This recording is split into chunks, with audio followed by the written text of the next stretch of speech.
아까 전에 이제 예산 관련 용어가 너무 좀 어렵고 생소하다. 사실 일상생활에서 잘 쓰지 않잖아요. 그런 단어들을. 우리가 한번 같이 예산 관련, 회계 관련 이 용어가 무슨 말을 하는지 좀 같이 보고 넘어가도록 하겠습니다.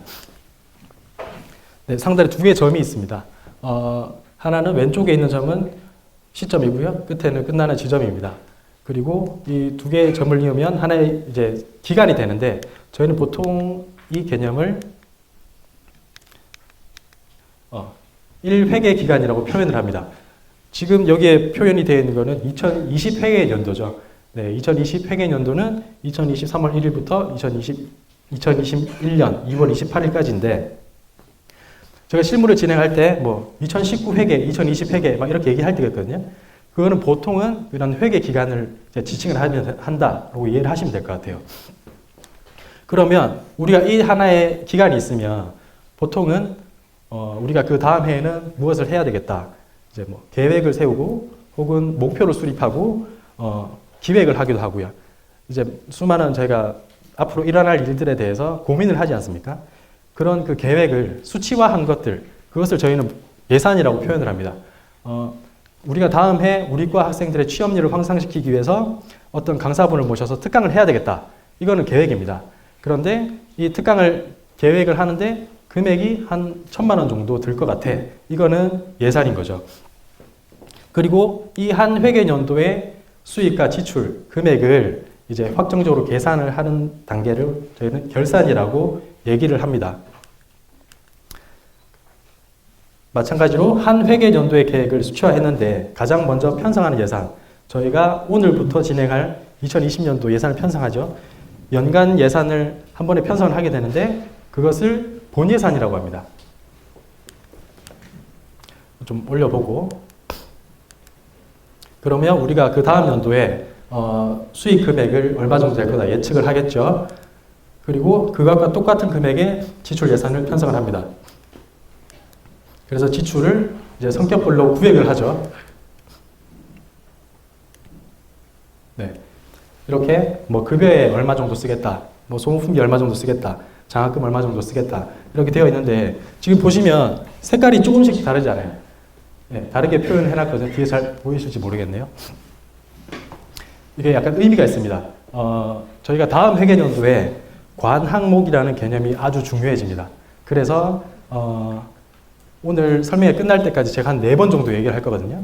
여러 가지 사례를 들어서 지금은 관항목이라는 게 있고 이렇게 좀 성격별로 좀 구획이 지어지는구나 이 정도 감각만 갖고 넘어가 보도록 하겠습니다. 그런데 우리가 회계 연도를 진행을 하다 보니 중간에 이제 계획이 바뀌거나 해서 좀 차질이 생겼어요. 그러면 행사비에 돈이 뭐 부족하게 된 거죠. 근데 반대로 우리가 갖고 있는 소모품비 예산에서는 잔액이 많이 남을 것 같아요. 그럼 소모품비에서 일정 부분을 떼서 행사비로 옮겨줍니다. 이렇게 편성했던 예산을 변경한다. 이것을 전용이라고 표현을 합니다. 저희가 전용에 되게 다양한 단계가 있거든요. 우리가 뭐 전용 이건 사실 평상시에 잘 쓰지 않는 용어잖아요. 전용은 그냥 옮겨 쓴다. 이 정도로만 이해를 하시면 될 것 같고요. 옮기는데 옮겨서 줄어든 예산 이거를 전출 예산이라고 하고요. 옮겨서 늘어난 예산은 전입 예산이라고 합니다. 본 예산을 편성하는 시점에서는 예측할 수 없었지만 회계연도 중에 별도의 수입이 발생하는 경우가 있습니다. 예를 들어서 뭐 정부에서 지원금을 좀 더 준다거나 아니면 어떤 개인 특정한 기부자가 수많은 기부금을 낸다거나 우리가 얼마 전에 뭐 기숙사도 기부를 받아서 지었지만 갑자기 기중에 돈이 들어오는 경우가 있어요. 그 금액도 예산은 한번 편성을 다시 편성하는 절차가 필요하거든요.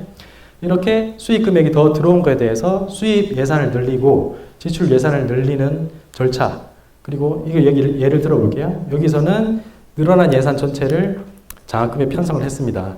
자, 이렇게 회계연도 중에 별도 수입 발생해서 수입 지출 예산을 추가로 편성하는 절차를 저희는 재배정이라고 말합니다. 자, 아까와 비슷한 사례로 장학금에 돈이 남게 되었고 이 장학금의 예산을 뭐 인원을 충원하고 해서 급여에 좀 늘렸다. 이렇게 하면 아까 말씀드렸듯이 편성했던 예산을 옮긴 거잖아요. 전용입니다. 전용인데 아까랑은 조금 차이는 아까 전에는 사실 같은 색깔 안에서 움직였지 않습니까? 지금은 파란색에서 노란색으로 얹어졌어요. 이런 절차는 우리가 하고 싶다고 해서 언제나 할 수 있는 건 아니고요. 추가 경정 기간이라는 특정한 기간에만 가능한 행동입니다. 네. 회계연도 중에 뭐 다양한 사유로 인해서 변경 예산을 편성하는 절차, 보통 줄여서 추경이라고 표현을 하기도 하고요. 얼마 전에 우리가 1차 추경 업무를 하셨으니까 좀 기억하시는 선생님도 좀 많이 계실 거라고 생각을 합니다. 자, 지금 되게 용어니까 되게 좀 지루하지 않습니까? 2시에 좀 약간 졸릴 때 시간이기도 한데 조금만 더 가면 됩니다. 조금만 더 갈게요. 여기서 그칠 수가 없어요. 네.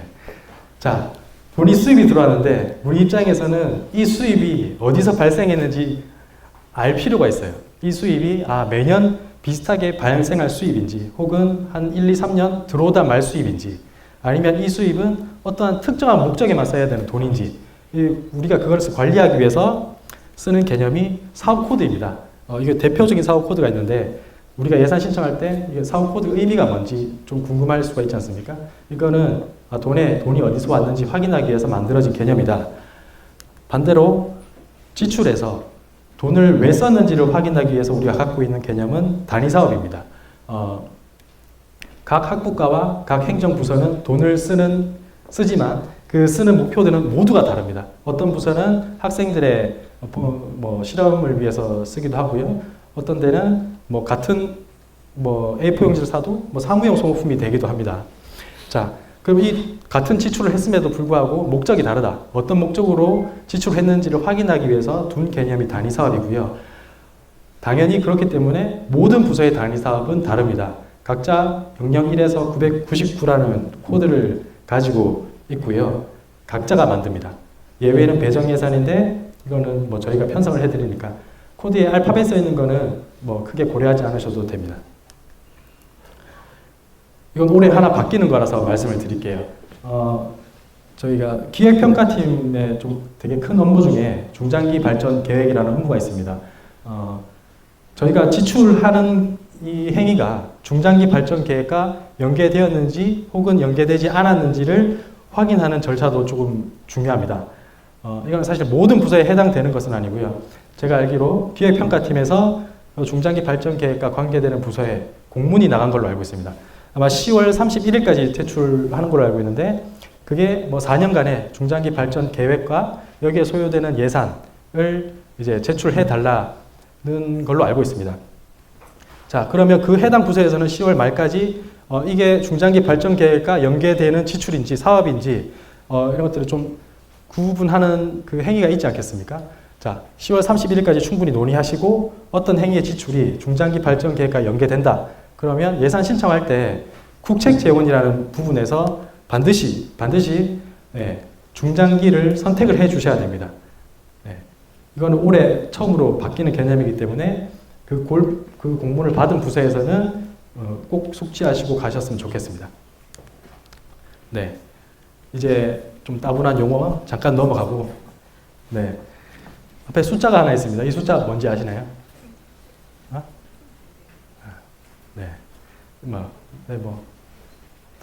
다들 사실 마음속으로 알고 계신 분들도 좀 계신 것 같고, 네, 개정 과목입니다. 개정 과목 중에서도 실험 실습비 개정 과목입니다. 네.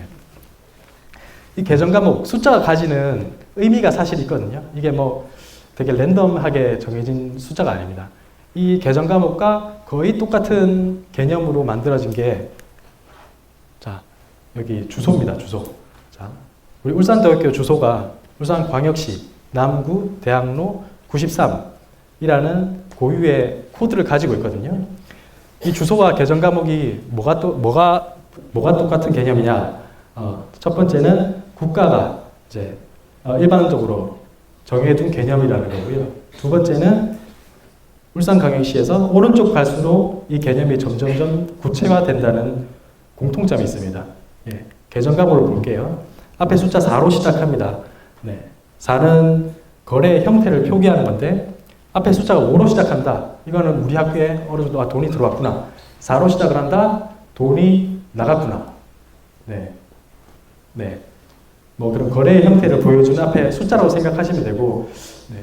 혹시 그런 생각을 하실 수 있잖아요. 이제 우리가 컴퓨터를 샀는데 이거는 돈이 나갔음에도 불구하고 앞에 숫자는 1로 시작합니다. 왜 그런가요? 라는 궁금증을 가질 수도 있는데 차이는 4는 이제 다 한 번에 그냥 이번 회계연도에 비용화되고 끝이 될 거. 1은 우리가 좀 쉽게 갈게요. 몇 년 동안 써야 되는 것들. 뭐 PC나 가구 같은 경우는 최소 5년은 써야 되겠다. 이렇게 해서 우리가 지속적으로 관리가 필요한 지출이다 하면 코드가 1로 시작을 합니다. 뭐 관제팀에서 1로 시작하는 공통점으로 바코드를 나눠줍니다. 네, 그런 차이가 있고요. 아까 전에 제가 시작할 때 관 항목의 개념이 이제 등장할 거다라고 말씀드렸지 않습니까? 자, 계정 과목 4자리 숫자 중에 앞 2자리가 사실 관을 의미합니다. 가장 이 계정 과목에서 구분을 할 때 좀 포괄적인 분수고요. 이 숫자 4자리가 만약에 4, 1로 시작한다. 그러면 저희는 뒤에 숫자가 뭐든 간에 이게 보수구나. 보수에서 발생한 지출이구나. 뭐 4.15 하면 운영비, 4.3이면 뭐 연구학생 경비로 지출이 되었다라는 것을 확인하기 위해서 주어진 개념이고요. 관, 이게 되게 상위에 있는 개념이죠. 그거를 조금 더 좁혀서 항이라는 개념이 있습니다. 아까 4, 3까지가 똑같은 숫자일 때는 같은 관이라고 했지 않습니까?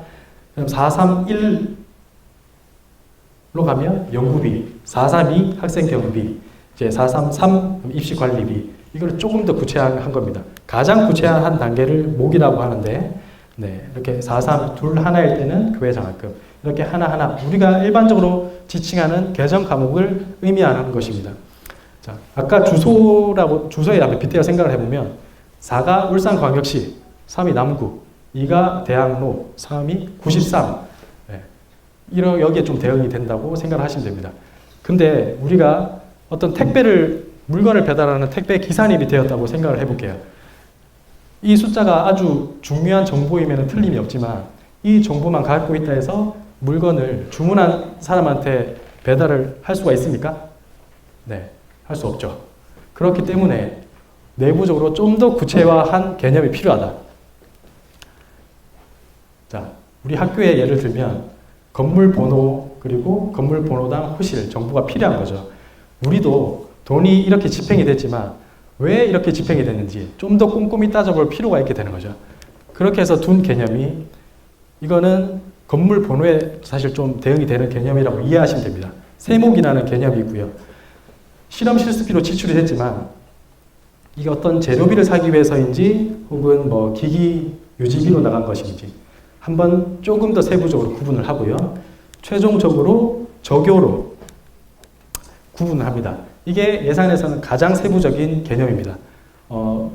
실무에서는 뭐 산출 근거 번호라고 얘기를 하기도 하고요. 적요 번호 혹은 적요, 산출 근거 이렇게 좀 약간 혼재돼서 쓰는 개념입니다. 업무 진행하실 때 뭐 적요 번호가 뭐예요? 산출 번호 몇 번짜리예요? 이렇게 물어보면 이게 산출 근거 번호구나 라고 이제 생각하시면 될 것 같아요.